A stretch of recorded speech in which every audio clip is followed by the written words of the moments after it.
The month was December, the year 2017.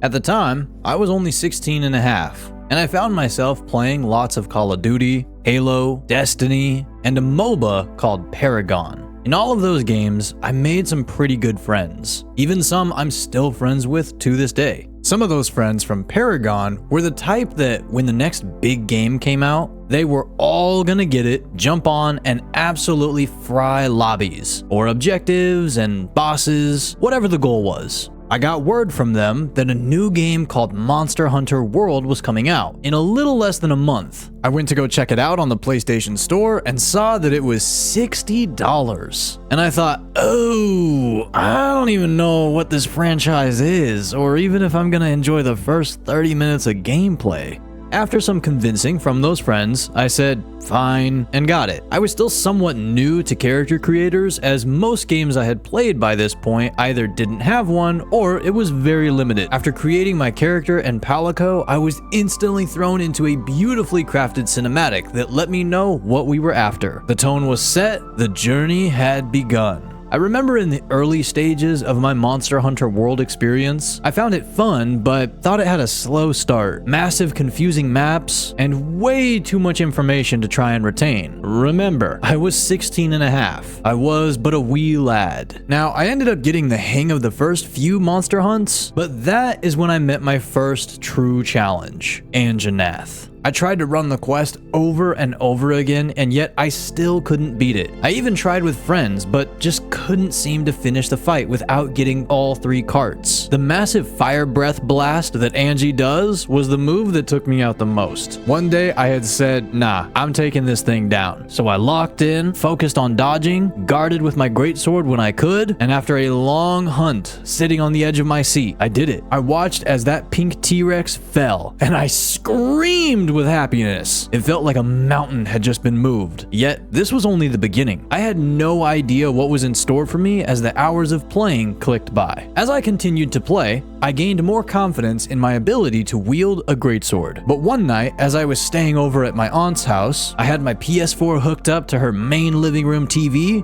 and I was trying to hunt a Palumu. To this day, I still cannot stand that thing. Now, I had damaged the monster so much that it had fled 3 times. I was brand new to the Coral Highlands, so I had no idea where to look for this thing, no idea how to track it, and eventually I realized that I was on a clock, and it was very quickly reaching the end. I had finally found the Palumu, but after a few hits, it pulled that move where it runs into you with a dash and knocks you over, and unfortunately, it had done it one too many times, eating up the last of the quest timer, and I thought to myself, I'm gonna quit. I cannot believe I just spent 50 minutes fighting this thing just to lose and get absolutely nothing for it. I was incredibly upset, rightfully so, but I tried the next night and ended up beating the quest. I was still at my aunt's house, so I couldn't scream in pure hype, but now I thought, okay, I can do this. I got this. I would go on to play Monster Hunter World on my PS4 for roughly 800 hours, over however many months I played off and on. The last thing I remember playing of World on my PS4 was when the Devil Joe was brought into the game. I had got the crew online, and we hunted it back to back. We had constant carts, timers reaching 0, but it was so fun and a great challenge. I ended up getting the full Devil Joe armor and its greatsword. By this point, I'd like to say I was around HR 400 or so, and this is where I was content with my progress in World. It was time to move on. I ended up moving to PC in July of 2019, but I didn't even come back to Monster Hunter World until sometime in 2021. Coming back to World after a few years felt great. Everything felt so familiar, and yet it also felt like I was experiencing all of it through a brand new lens for the first time. Creating my character in Palico again, this time giving my character snow white hair, as at the time mine was, and naming my Palico Simba after my bearded dragon. I loved setting up lobbies for anyone to join each time I streamed World, and I met so many more awesome people upon returning. Playing on PC PC was also the first time I experienced the Iceborne DLC, easily one of the best DLCs I've ever played through in any game. The armor sets went to a whole new level. The weapons looked even more mean, and there were way more greatsword trees to build into than before. I would jump in and out of world quite a bit, even on PC, and even though I was taking many breaks after a solid week of playing, it just always felt so good to come back and load up another hunt, either solo or with friends. Playing on PC was also the first time I was introduced to MR monsters and hunts. I still remember the first time I saw a Zenogre, the big bad lightning wolf himself, and the Rajang, quite literally an ape form Saiyan from Dragon Ball. Thinking back on it now, some of the monsters from the DLC had some of the coolest abilities and elemental effects packed behind them. I made my way through the entire DLC, loving every second of it, crafting every greatsword I could, and absolutely falling in love with the later MR armor sets. I actually tried builds for the first time too, as previously I just glanced at the descriptions on the decorations and said, ah, that sounds cool. Yeah, I was not running optimal decorations by any means. Learning how to build also made it so I hit my first ever 2000 damage swing on a monster. Oh, 2056! Officially my highest freaking... Dude, we just hit 1866. That was my highest. And now this is my freaking highest. 2056! Woo!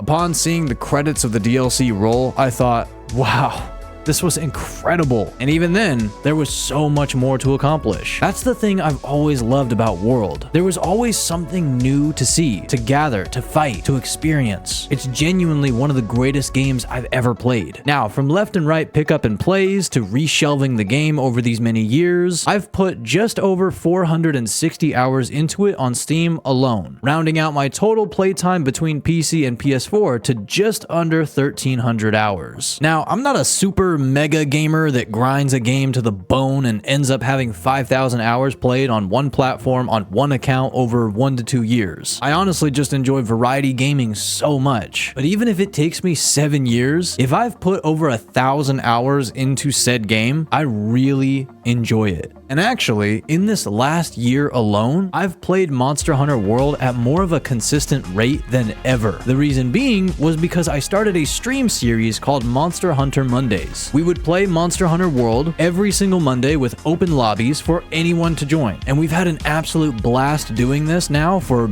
well, 56 Mondays. My buddy Viking and I wanted something to actively play every week at the same time. And with that, the ability to sharpen our knowledge and skill on it. We only missed about 3 Mondays in total, but what's even crazier is once we heard about Monster Hunter Wilds, I want to say we were around week 22 or so, and although we didn't know a specific release date, we had not only hoped for, but also really thought we'd be around week 60 to 70 by the time Wilds released. And as of the time of recording this, Wilds is 2 days away. 56 total Mondays. I played a game I've loved ever since I was 16 and a half. This series, this challenge, the consistency, the game itself, all of it has truly been amazing.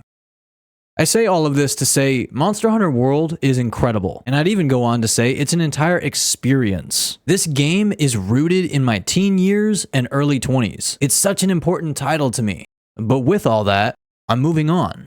I'm putting Monster Hunter World down for good. I'm taking the experience, skill, knowledge, love, and friendships from World straight into Monster Hunter Wilds, and I'm so excited. I'm gonna get to play with other World vets and brand new players to Wilds all together. And now we won't have the barrier of no crossplay. We celebrated my final hurrah to World just the other night. I set up a spinning wheel with quest names all over it. We beat every single quest with only very few carts, and we even beat an Alatreon in under 7.5 minutes. And that was truly amazing, because Alatreon has always been a massive challenge for me. But there was one quest we failed. Fatalis. The true final boss. The toughest of them all. We got pretty close, but in the end, I just wasn't strong enough to defeat it. Fatalis will remain the hardest monster I've ever fought in World. And you know, I'm okay with that. It's been an incredible 7 years and some change. Now, I'm ready for what's next. Goodbye, World. I will always love you. You will always be my first Monster Hunter, and you'll always have one of the best gaming seats in my heart, next to The Witcher 3. Rest easy now, friend. Hunters, your time is incredibly valuable, so thank you very much for spending any of it watching and or listening to me explain what it's been like over the last 7 years of me playing World. If you'd like to share any of your personal experiences with Monster Hunter World in the comments, know that I'm very eager to hear what was special about World for you. And now, I will catch you in the Windward Plains.